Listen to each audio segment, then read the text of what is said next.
प्रिय दर्शकों नमस्कार। ज्योतिष शास्त्र में आज हम चर्चा करेंगे बुध आदित्य योग के बारे में।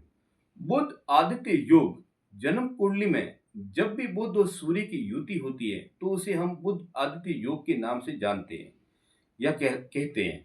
तो बुध आदित्य योग जब भी किसी भी जन्म कुंडली में अगर ऐसा योग बन जाता है तो बुध आदित्य योग का जो शुभ फल है वो हमें किस परिस्थितियों में मिलना शुरू हो जाता है। अर्थात बुध आदित्य योग का जो निर्माण हो गया उसके अंदर ऐसा क्या होना चाहिए कि वो बुध और आदित्य योग का जो निर्माण है वो हमें अच्छा फल दे पा सके।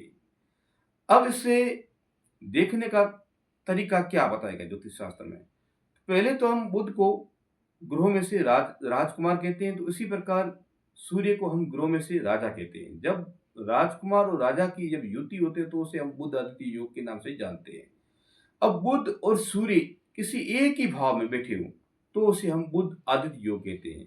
अब बुध और सूर्य की युति होने पर उसे बुध आदित्य योग के नाम से जानी जाती है, लेकिन इसमें विशेष करके ये देखा जाता है कि बुध सूर्य के अंश से 14 अंश कम होना चाहिए। अर्थात जितना सूर्य का अंश है उससे ये बुध 14 अंश पीछे होना चाहिए। जैसे उदाहरण के तौर पर हम लेते हैं, अगर सूर्य 22 अंश का है तो यहां पर बुध 14 अंश कम होना चाहिए। अब यहां पर बुध कम से कम 8 डिग्री का होना चाहिए। 8 डिग्री का अगर बुध होगा और 22 डिग्री का सूर्य होगा तो वो विशेष प्रकार का एक बुध आदित्य योग कहलाता है। ऐसा योग होने पर व्यक्ति को ऊंचाई तक यानी कि उसकी बुलंदी तक पहुंचाता है। व्यक्ति की मनोकामनाएं पूर्ण होती है, व्यक्ति अपने कार्य में प्रोग्रेस करता है, व्यक्ति सफल हो जाता है, चाहे वो सामाजिक दृष्टि से हो या धार्मिक दृष्टि से हो या राजनीतिक क्षेत्र से हो। किसी भी क्षेत्र से व्यक्ति अपना कदम रखता है तो उस क्षेत्र में व्यक्ति विशेष सफलताएं अर्जित करता है। इसके साथ में व्यक्ति को मान सम्मान भी प्राप्त होता है।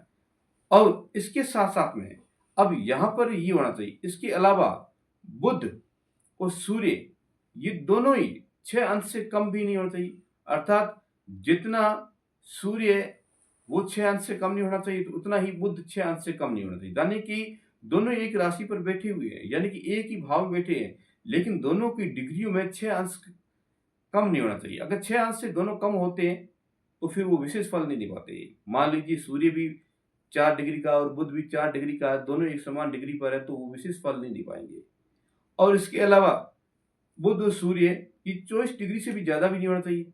अगर दोनों ज़्यादा हो जाते हैं तो वो विशेष फल नहीं दे पाएंगे, क्योंकि यहाँ पर अगर ज़्यादा डिग्री का हो जाता है तो फिर उस ग्रहों में जो एक देने का फल होता है वो एक क्षीण कहलाता है, यानी कि वो अच्छा फल नहीं दे पाता है। यहाँ पर विशेष करके ये देखा जाएगा कि दोनों ग्रहों की जो डिग्रियां हैं वो अच्छी होनी चाहिए। यानी कि बुध भी 8 डिग्री का हो तो सूर्य 22 डिग्री का हो तो ये एक अच्छा योग माना जाएगा, एक विशिष्ट लाभदायक योग माना जाएगा, एक अच्छी प्रकार का योग माना जाएगा। तो इसमें कम से कम अच्छा फल प्राप्त होने की प्रबल क्षमता रहती है।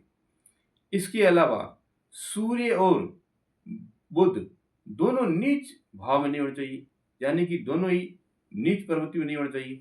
अगर दोनों में से कोई नीच का हो जाता है तो वो विशेष फल दे नहीं पाता। अगर बुध नीच का है तो वो नहीं फल दे पाएगा अच्छा। सूर्य अगर नीच ग्रह में बैठे हुए है यानी कि नीच राशि में बैठे हुए हैं तो वो फल नहीं दे पाएंगे। तो कहने का मतलब ये है कि सूर्य और बुध ये दोनों को नीच भाव में नहीं होना चाहिए। अगर दोनों ही उच्च भाव में हो या फिर मित्र ग्रह में हो यानी कि मित्रों की राशि में हो तो वो विशेष फल दे पाते हैं, अच्छे फल दे पा सकते हैं। इसके अलावा ये योग होना अति आवश्यक है। इसके अलावा हम यहाँ पर बुध और सूर्य को इनके ऊपर किसी विशेष शत्रु के द्वारा पीड़ित नहीं होना चाहिए, यानी कि शत्रु कोई ग्रह है उसे वो उनकी दृष्टि प्राप्त नहीं होना चाहिए। इन्हें मित्र ग्रह देखते हो या अपने मित्र ग्रहों के भाव में बैठे हो तो वहां पर ही अच्छे फल दे पाएंगे। यहाँ पर बैठ करके वो अच्छे फल दे पाएंगे, तभी जाकर के बुध आदित्य योग का वो विशेष जो जन्म कुंडली के अंदर योग बन गया वो अच्छा फल दे पाता है। अगर दोनों के ऊपर कोई पाप ग्रह की दृष्टि है तो फिर वहां पर ये दोनों अच्छे फल नहीं दे पाएंगे। फिर वो एक सामान्य जन्म कुंडली के अंदर माने जाने वाला योग कहलाएगा। तो इसलिए विशेष करके बुध और सूर्य का अच्छा होना अति आवश्यक है। जब ये अच्छे भाव में होंगे, मित्र ग्रहों में होंगे, अच्छी डिग्रियों में होंगे तब जाकर बुध और सूर्य की जो युति बनी है बुध आदित्य योग, वो विशेष लाभदायक बनेगी और विशेष क्षेत्र में उसको आगे बढ़ाएगी। इसके अलावा ये छठे, 8वें, 12वें भाव में नहीं होना चाहिए। अगर ये युति छठे भाव में हो या फिर 8वें भाव में हो या फिर 12वें भाव में हो, तो भी ये अच्छा योग नहीं माना जाता है। क्योंकि अगर छठे, 8वें, 12वें भाव में कहीं इसके ऊपर शत्रु की दृष्टि हो या फिर कहीं ये नीच भाव में बैठे हो या फिर इनके अंशों में कमी हो, तो वो फिर अच्छा योग नहीं माना जाएगा, एक सामान्य योग माना जाएगा और एक सामान्य योग कभी अच्छा फल दे नहीं पाएगा। तो इस प्रकार जन्म कुंडली में बुध आदित्य योग देखा जाता है, तो उसके लिए विशेष करके एक अच्छी उसके अंदर योग होनी चाहिए, तब जाकर के बुध आदित्य योग का जो हमें विशेष फल प्राप्त होता है। तो पहले हमने अंश के बारे में बताया कि इनके सूर्य के पीछे 14 अंश बुध होना चाहिए। इसके अलावा दोनों ही के अंशों में 6 या फिर 24 नहीं होना चाहिए, यानी कि 6 अंश का बुध सूर्य नहीं होना चाहिए और 24 से ज़्यादा भी नहीं होना चाहिए, तब जाकर वो अच्छा योग कहलाता है। इसके अलावा या फिर कोई पाप ग्रह इसको देखते नहीं हो, तो वो अच्छा योग माना। छठे, 8वें, 12वें भाव में हो, लेकिन अगर वो मित्र ग्रहों में ना हो, यानी कि मित्र राशियों में ना हो, मित्र भाव में ना हो, पाप ग्रहों की दृष्टि में हो, तो भी वो अच्छा फल नहीं दे पाएँगे।